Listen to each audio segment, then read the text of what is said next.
This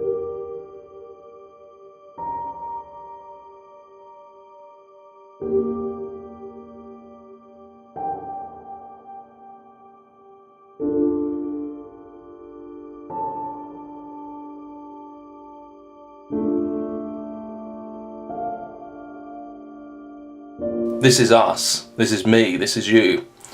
When we come to this stage in our life, we realise, hang on, we have fallen short of perfection, but we are sinners and we've done things wrong, and we've sinned against God, and we bow down and we lay down our burdens at the cross.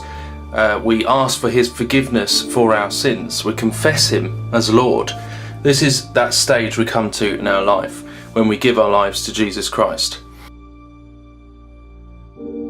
We cannot earn this. This is just a process of devolving from pride to lay down our lives at the foot of the cross and be saved by Jesus.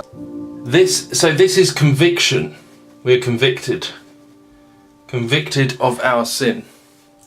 So this process of being born again is literally a transformation of a life.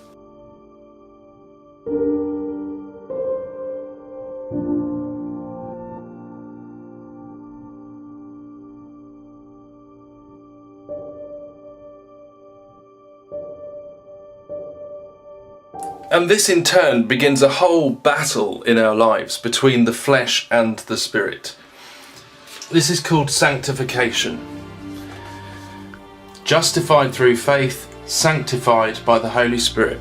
We are not saved by this process of being changed and sanctified after we've been justified. You are justified, then you are sanctified. You are sanctified by your justification. You are sanctified as a result of your justification. You are not justified as a result of your sanctification.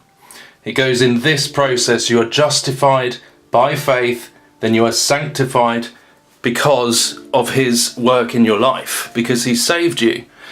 And through the Holy Spirit, through his Holy Spirit, we begin a journey. We take up our cross and we follow. And we produce fruit.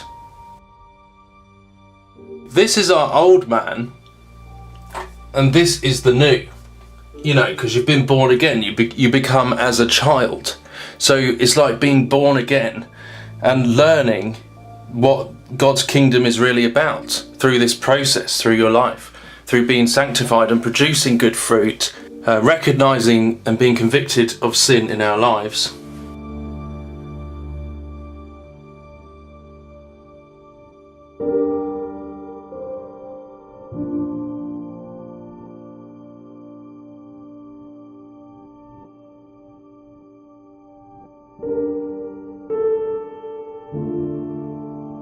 This is the battle, the flesh and the spirit, which war against each other. I mean, when you're born again, when you come to Christ and ask him to be your saviour from your sin, to redeem you by his blood, this is the resulting battle between our flesh and spirit, which the Bible says war against each other. And as you can see here, the arrows I've drawn, sanctification. The end goal of sanctification is to do this. To make us walk in the Spirit, to produce the fruits of the Spirit and not the flesh, to, become a new creature, more and more like Christ. And that is the goal of sanctification. So people get this in the wrong order, and it causes a lot of problems. There's a lot of cults and fringe movements, and even in the Catholic Church, where we've got this works-based teaching, this legalism, this forms of legalism, and they teach that it's by your works, it's by what you do. But I'm saying it is not by your sanctification that you're saved.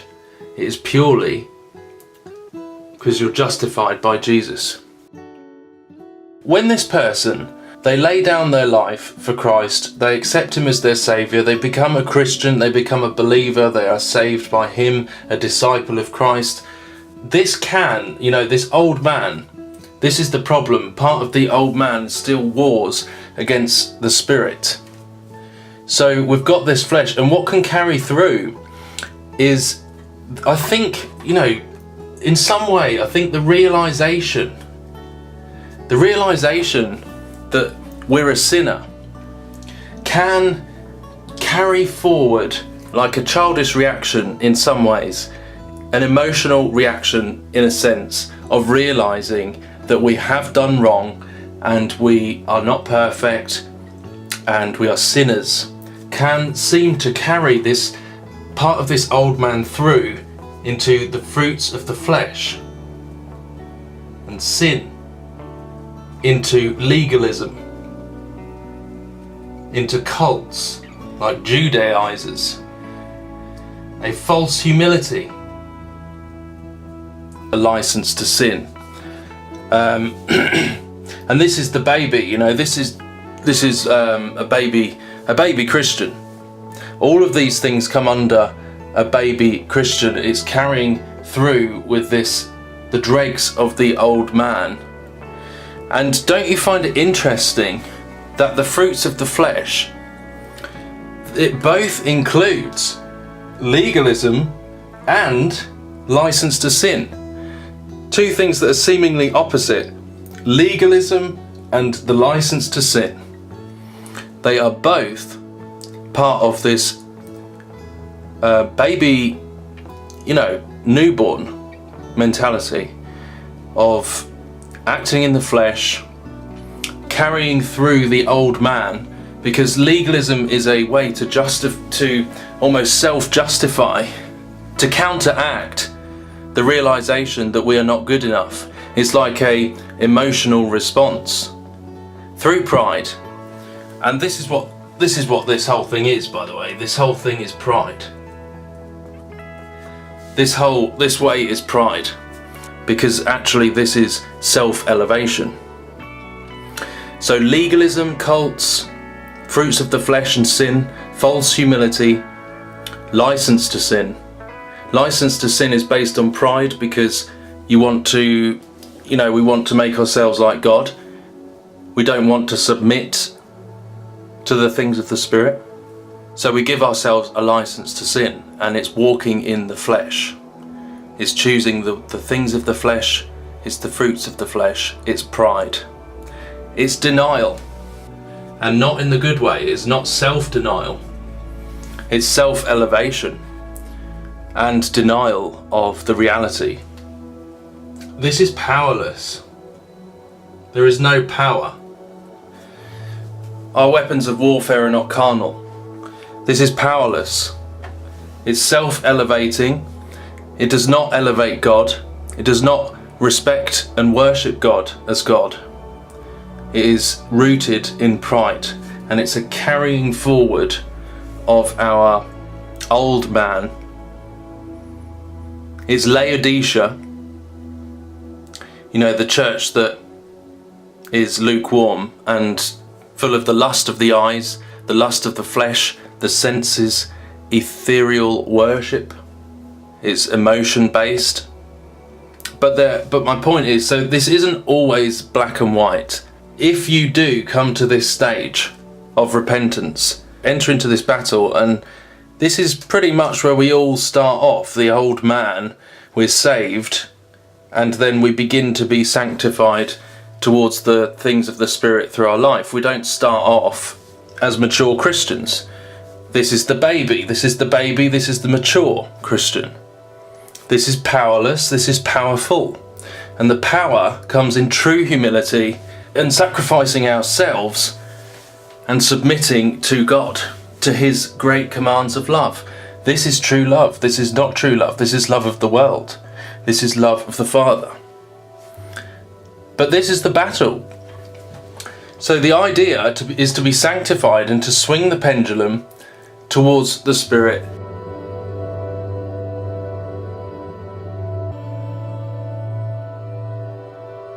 Through no merit of our own, changed from trash to treasure, and then glorified afterwards as part of this three-stage process. justified by his death and resurrection, sanctified by his Holy Spirit, then resurrected ourselves. This represents the death of us. This represents the death of the old man, as we're changed to be more and more like him. But this should hopefully help that some people, we're all different, we're all at different stages. You know, there's no set time or set rules to how this will happen in our lives. You know, God works in each of our lives individually. We're all at different stages of this process. So let's learn and grow together of what is the flesh, what is the spirit, and to submit to him, to allow him to transform us into the light, more and more of the likeness of his Son. What an absolute honour and privilege to have the God of the universe working in us.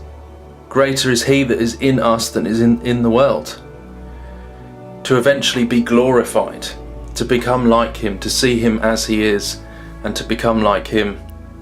So even if we face trials and persecution, and we face things that on the surface look like they're bad, they're actually working towards such an amazing promise that goes way beyond this world. You know, whatever happens in this life, things that seem bad to us are actually working for the greater good. All things work together for the good of those that love God. And one day we'll be glorified, one day we'll be home with him in heaven. So don't give up, and don't let people tell you these false things. You know, try and tell you that somehow this is what saves you, when it's actually purely this. Purely Christ. Christ alone, cornerstone, weak made strong in the Saviour's love. Through it all, he is Lord, Lord of all. It is just him, it has always been him. We have to rely on him, we cannot do it ourselves. Let's try and help people out of the snares of the devil, cults, legalism, fruits of the flesh, sin, a life living in a license to sin. You know, these are the things that he saved us from. And it's through him alone. He loves you guys. If it wasn't for him, I would not stand today. It is not through my own merit. It is purely him. Purely him. He is an awesome God, and he loves us, and he loves you. He loves you personally.